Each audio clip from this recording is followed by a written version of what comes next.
Estava prestes a desligar as luzes pela casa quando o ruído rompeu o silêncio. Uma risadinha, vinda do quarto de Alice. Pensei em ignorar, mas então lembrei da última vez que escutei sua risada. Naquela ocasião, havia entrado no quarto com um sorriso, esperando vê-la se soltando de sua concha, mas o que me encontrou fez repensar tudo. Ela estava lá, sentada na cama de costas para mim, abraçando sua boneca com força. A visão da boneca me fez dar um passo para trás.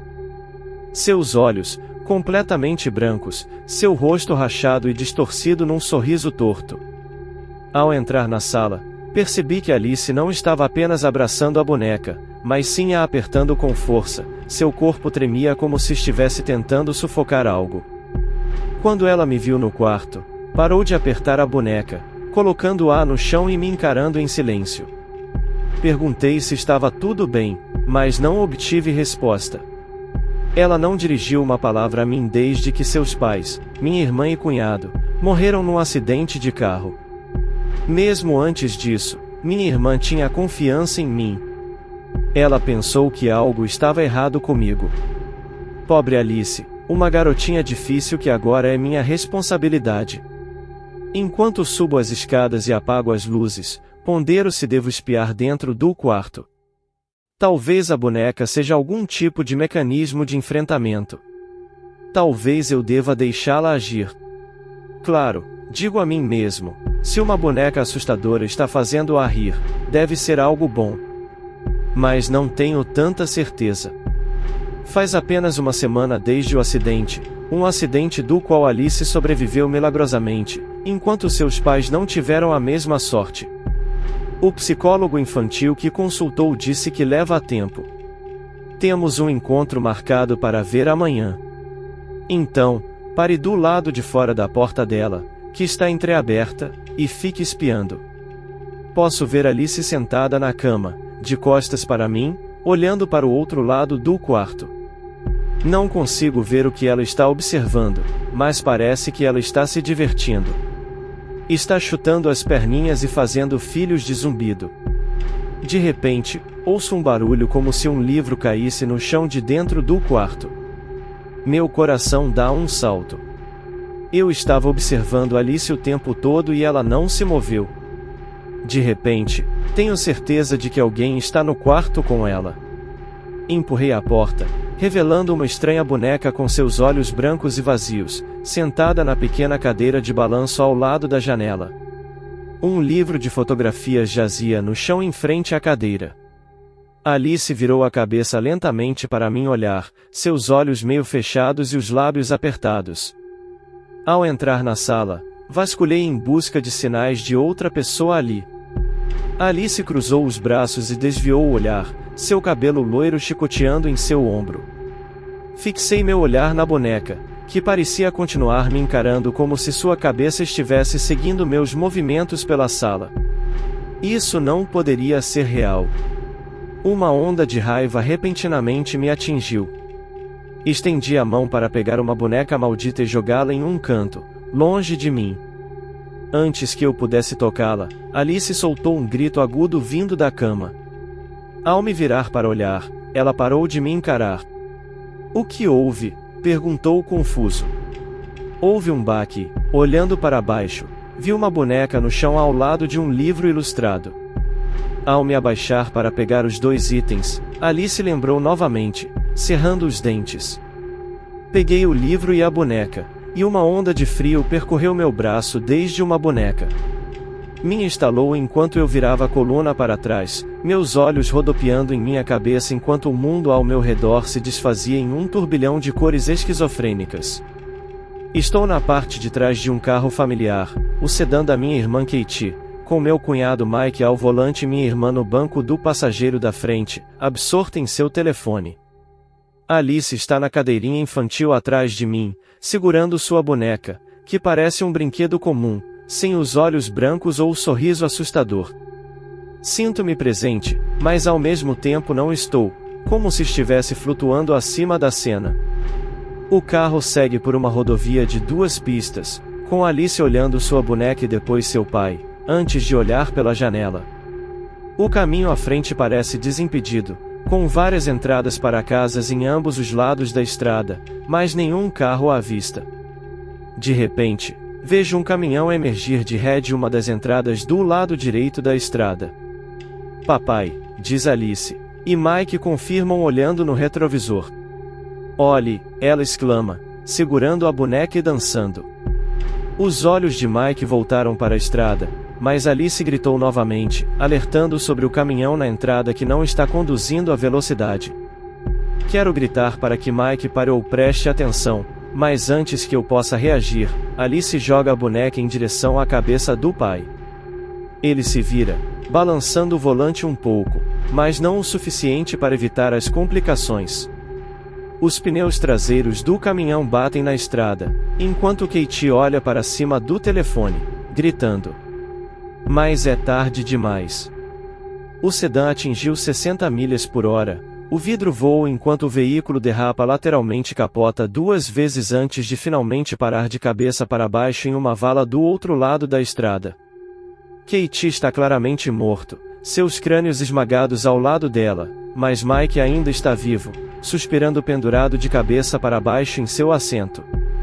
Alice, aparentemente imperturbável e intocada, se liberta do assento do carro e pega um pedaço de vidro quebrado. Ela se agacha atrás do pai e usa o caco para abrir sua artéria carótida, o sangue jorrando na boneca que veio a descansar abaixo dele no telhado tombado do veículo. Alice rapidamente agarra uma boneca coberta de sangue e sai do carro. Conforme a visão desaparece, posso ouvir os gritos desesperados de Mike e Katie, implorando por minha ajuda. Percebo com uma clareza doentia que eles estão presos na boneca, condenados até que o terrível mal infligido a eles seja corrigido. Minhas pernas cedem e eu me sento com força no quarto de Alice, largando a boneca, o peito arfando. Olho para a cama, mas Alice se foi. Viro minha cabeça ao vê-la entrar pela porta do corredor, um sorriso terrível em seu rostinho. Ela segura uma faca na mão, e sei que ela planeja usá-la.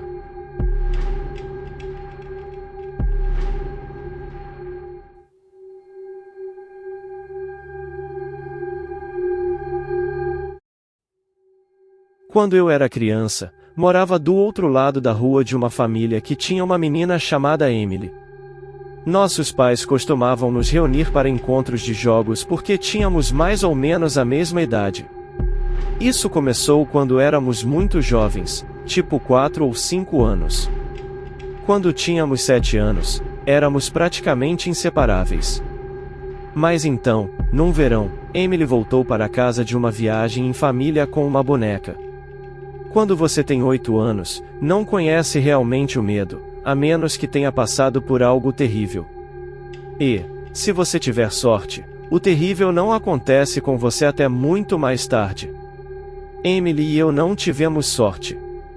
Ela chamou uma boneca de Daisy. Era uma transação com braços e pernas rígidas feitas de plástico presas a um corpo de tecido macio recheado. A boneca usava um vestido rosa com flores impressas brancas nele, margaridas. Isso foi na época em que o Chicle Me Elmo era um grande sucesso, e os fabricantes da boneca aparentemente estavam tentando capitalizar esse conceito. Daisy possuía uma caixa de voz na cabeça e, quando Emily pressionava seu peito, ela falava ou ria. Ao contrário de Elmo, ela não vibra ou se contorce. Apesar de ter cabelos loiros, olhos azuis, um nariz de botão e um sorriso na boca, Daisy parecia uma boneca comum. No entanto, por alguma razão, ela me assustou desde o primeiro momento em que a vi. Não demorou um dia após Emily trazer uma boneca para casa para coisas estranhas começarem a acontecer lá. Lembro-me de bater à porta naquele dia para ver se Emily poderia brincar. Eu te conheço, escreveu a mãe de Emily, gritando lá dentro. Como você pôde dizer essas coisas para mim? Eu não escrevi nada, respondeu o pai dela. Não faço ideia de onde veio esse bilhete, disse a mãe dela ao abrir a porta, lágrimas escorrendo pelo rosto. Ela mal me olhou antes de subir as escadas gritando por Emily. Quando minha amiga saiu, ela parecia real. Ela passou pela porta da frente e então parou, como se alguém tivesse chamado seu nome. Mas tudo o que conseguiu ouvir foi a mãe dela chorando lá dentro. Já volto, disse Emily antes de entrar e voltar com Daisy 1 minuto depois. A boneca foi colocada perto de nós enquanto brincávamos no jardim da frente dela. Emily continuou olhando para ela. Mas aqueles não eram olhares felizes, parecia que ela suspeitava de algo. Alguns dias depois, eu estava jogando basquete na entrada da minha garagem quando ouvi gritos vindos da casa de Emily.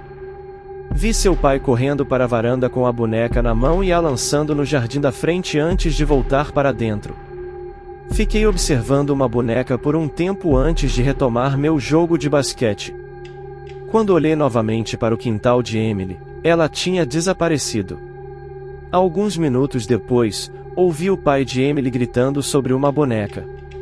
"Eu não quero essa coisa na minha casa", ele berrou. Mais tarde naquela noite, já tarde demais e eu deveria estar na cama, ouvindo gritos e vidros quebrando do outro lado da rua. Desci e encontrei meus pais ao telefone com o 911 enquanto percorriam a sala e olhavam pela janela. Eu me movi entre eles e espiei pela janela, observando a casa da minha amiga. A porta da frente se abriu e Emily saiu correndo, tropeçando e caindo na varanda. Com passos rápidos, cheguei à minha porta e saí, olhando rapidamente para os dois lados antes de atravessar a rua. Meus pais gritavam enquanto corriam atrás de mim. Emily estava usando um pijama rosa, agora manchado de vermelho carmesim com sangue fresco no rosto e no cabelo. Ela chorava enquanto corria até minha mãe, que a pegou nos braços e o abraçou. Meu pai tinha uma expressão estranha no rosto, que só percebeu mais tarde ser de medo. Nunca o vi tão apavorado antes, mas naquela noite, enquanto ele se aproximava da varanda e espiava pela porta que Emily deixava aberta, ficou evidente. Eu sigo atrás dele, incapaz de parar sozinho e sem ter noção do horror que se desenrolava dentro da casa. Antes que eu pudesse capturar mais do que um breve vislumbre dos pais de Emily, meu pai veja minha presença. Ele se virou e me tirou para longe do lado ensanguentado dos dois corpos esquartejados na residência. Naquele momento, só pude pensar que cada faca daquela casa havia sido utilizada pelos pais de Emily. Cruzamos a rua até minha casa, aguardando a chegada da polícia. Meu pai ligou para o 911 novamente, mantendo-se ao telefone com eles até que as autoridades chegassem. Durante todo o tempo, Emily chorava, e a maioria de suas palavras era incompreensível para mim. Mas uma palavra ecoou em minha mente tão clara quanto um sino de igreja, e Daisy. Era um grito acusatório, como se ela estivesse tentando nos convencer, e a si mesma, de que Daisy, a boneca, era responsável pela morte de seus pais. A polícia levou várias horas para resolver tudo o que poderia. No entanto, mesmo após vasculharem o bairro em busca do assassino, nunca encontrou ninguém. Eu ouvi um dos policiais e um assistente social conversando com Emily na nossa cozinha. Emily continuou insistindo que foi sua boneca quem fez aquilo, que ela testemunhou a boneca cometer os atos.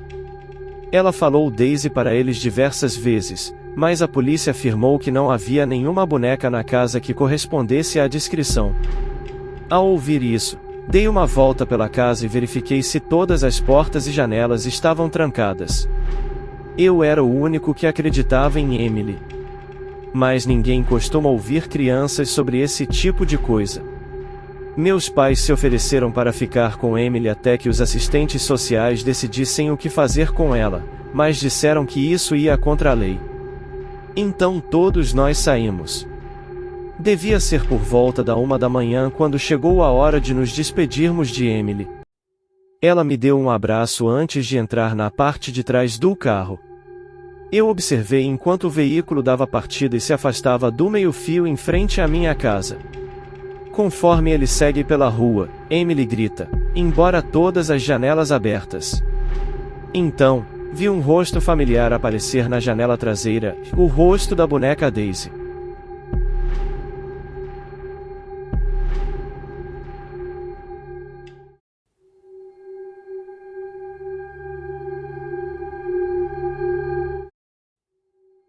Está destrancado. Michel diz empurrando a janela da antiga casa de estilo vitoriano, deixando-a aberta. Se tiver algo de valor dentro, é melhor aproveitarmos, comentaram eles, olhando para o lado escuro da rua. Estou te dizendo, cara, essa senhora tem todo tipo de antiguidades que podemos vender. Eu ouvi isso de uma fonte confiável, diz Michel, balançando a cabeça, enquanto sobe pela janela. Está fedendo a velho e mofo lá dentro, bem característico. Pesado e até um pouco doce, acrescenta, fechando a janela atrás de mim. Então Michel e o comparsa seguiram pela escuridão da sala de estar, desviando dos sofás de veludo e das mesas laterais com toalhas de mesa. Ele para nas escadas que levam ao segundo andar, inclinando a cabeça. Você ouviu isso? Sussurra. O que foi? Juro que ouvi alguém falando, ele respondeu, visivelmente tenso. Talvez a velha senhora esteja acordada. Tudo bem, murmurou. Então vamos voltar mais tarde, sugeriu, nervoso. Claro que não, cara. Se ela nos pegar, eu simplesmente empurro escada abaixo, responde Michel. Ele sobe as escadas e eu o sigo, tremendo a cada rangido do degrau. Passamos pela primeira porta à esquerda no corredor. Jesus! Exclama ao entrar na sala. Está repleto de bonecas. Elas por toda parte, nas prateleiras, na cama, nas cadeiras e até no parapeito da janela. Uma mesa com um jogo de chá é colocada diante deles. Elas parecem estar nos encarando, com olhos vidrados refletindo a luz da lua pela janela. Michel tira a mochila e coloca na cama. Vamos lá, cara, ele diz. Pegue as que parecem antigas. Elas valem mais. Aposto que é por isso que viemos aqui, pelas bonecas. Sim, cara. Mas como vamos vendê-las? Questionou. Eu conheço uma pessoa, responde Michel. Você tem óleo de cachorro, meu amigo. Sim, mas vamos logo, murmurou, enquanto entrou na sala, arrepios percorrendo minha espinha. Pego minha mochila quase vazia e o coloco na cama. Virando-me, deixei meu olhar percorrer as bonecas, procurando as mais antigas. Meus olhos se fixaram em uma sentada na cama. É uma boneca com cachos ruivos caindo em torno de seu rosto de porcelana, com uma expressão de surpresa. A preocupação refletida nos olhos de vidro ou mármore, verdes e brilhantes, enquanto busco pela graber. Estou apenas parcialmente consciente do que estou fazendo enquanto a pego e a trago para perto do meu rosto, fixando-me em seus olhos estranhamente realistas. Sinto-me hipnotizado por sua presença.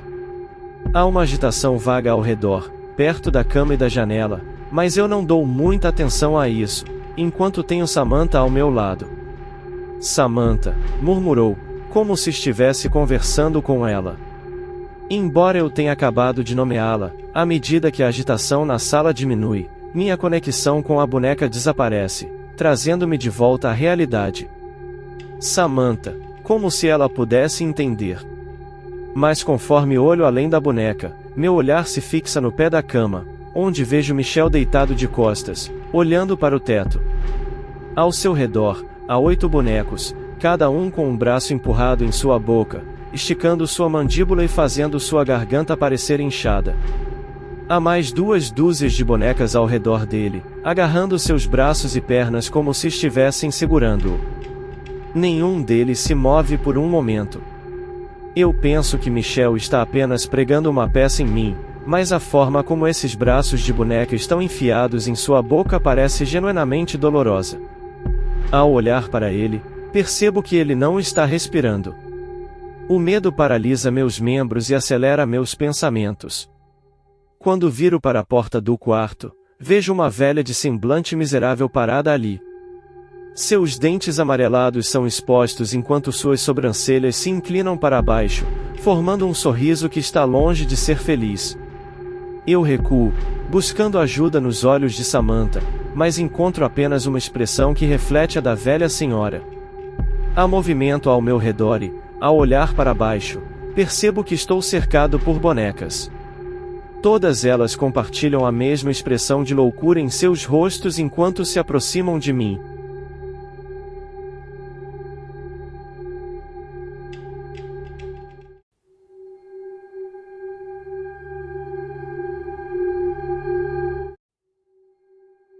Isso ocorreu há 40 anos.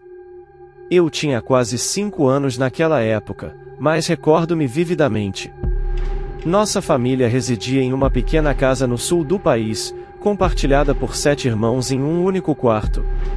Ao lado da área de serviço, havia um pequeno quartinho onde meu pai, que trabalhava como soldador, guardava suas ferramentas e materiais.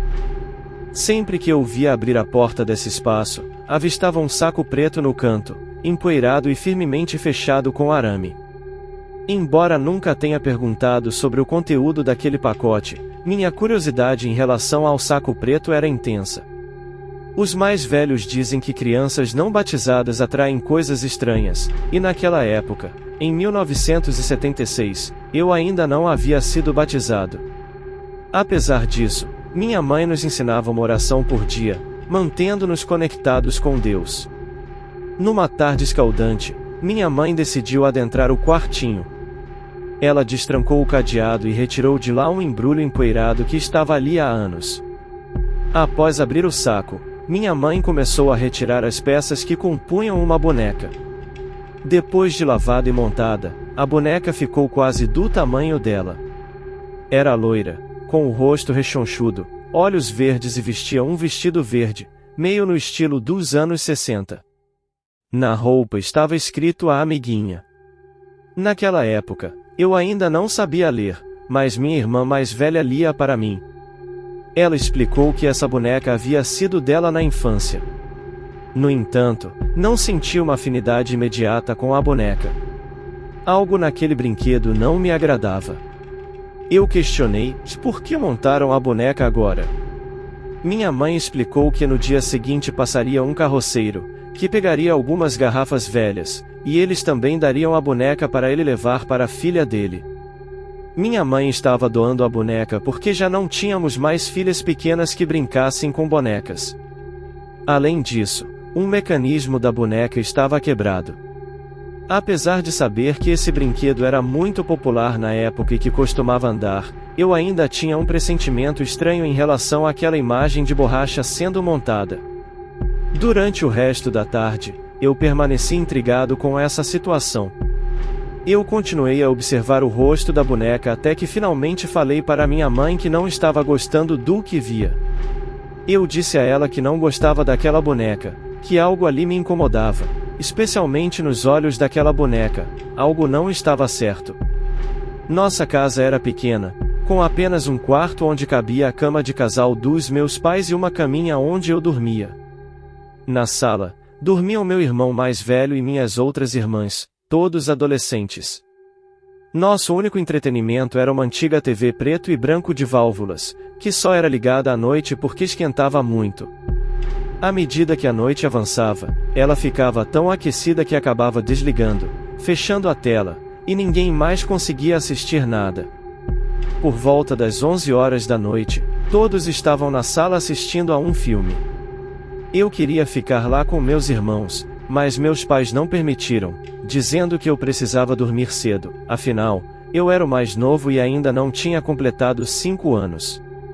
Mesmo contrariado, obedeci e fui para a cama. Meus pais logo foram dormir, deixando-me sozinho acordado no quarto. A luz estava apagada, mas a porta estava entreaberta, permitindo que um feixe de luz vindo da sala iluminasse parcialmente o guarda-roupa. Lá, sentada no topo do móvel, estava a boneca, banhada pela luz que escapava pela porta. Eu podia vê-la de perfil, e fiquei observando-a por um tempo, até que, para minha surpresa, a boneca virou a cabeça na minha direção e me olhou nos olhos. Um calafrio percorreu meu corpo e, instintivamente, fechei os olhos, esperando que aquilo desaparecesse. Depois de um momento, decidi abrir os olhos novamente para verificar se a boneca ainda estava lá. No entanto, ao fazê-lo, encontrei uma cena ainda mais perturbadora. Minha curiosidade infantil não me permitiu resistir, tive que abrir os olhos mais uma vez para confirmar onde estava aquilo que antes estava no guarda-roupa, mas agora parecia estar no chão, e mesmo sem abrir os olhos, eu a podia sentir muito mais perto da cama, quase ao meu lado. Quando finalmente abri os olhos, deparei-me com uma cena horripilante, os cabelos emaranhados e sujos, os olhos sobressalentes, o rosto desprovido de nariz.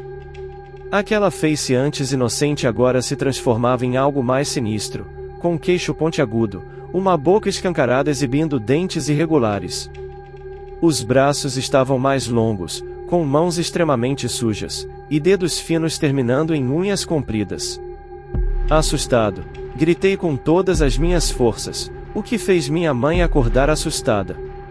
Fechei os olhos novamente e ouvi a voz de meu pai, trazendo a luz ao quarto.